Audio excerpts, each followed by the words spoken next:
quand à l'âge de 12 ans son fils reste au temple et qu'elle le retrouve après des recherches anxieuses. Elle semble saisir pour la première fois que celui qui était entré dans sa vie était un divin étranger. Marie a dû pressentir alors que maintenant se réaliserait la prophétie de Simon. Un glaive transpercera ton cœur. N'est-ce pas ce qui arrive quand un enfant, en un pareil moment, avec une tranquillité allant de soi, pour lui demande à sa mère angoissée pourquoi m'as-tu cherché?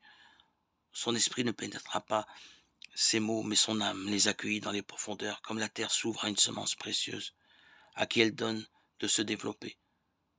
Toute la vie de Jésus est baignée dans la présence maternelle de Marie, dont la plus grande force est son silence. Marie, comme nous, a vécu de foi, bien mieux que nous, car sa foi était limpide, sans repli, comme l'enfant qui sait qu'il ne sera pas trompé par son père.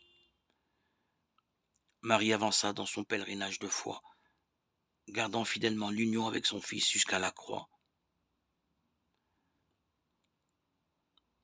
Notre vie est avant tout un chemin spirituel.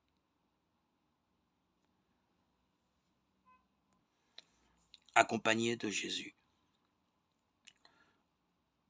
En ses membres, nous pèlerinons encore sur terre. Le juste grandira comme un palmier, il poussera comme un cèdre du Liban, planté dans les parvis du Seigneur. Il grandira dans la maison de notre Dieu. Psaume 91. Seigneur, mon Dieu, toi qui as préparé notre cœur, qu'il reste et demeure digne de l'Esprit Saint. Je te rends grâce, Seigneur, dans la joie car tu me sauves. Je te redis, Seigneur, avec joie, mes remerciements, ma gratitude pour la grâce que tu m'as faite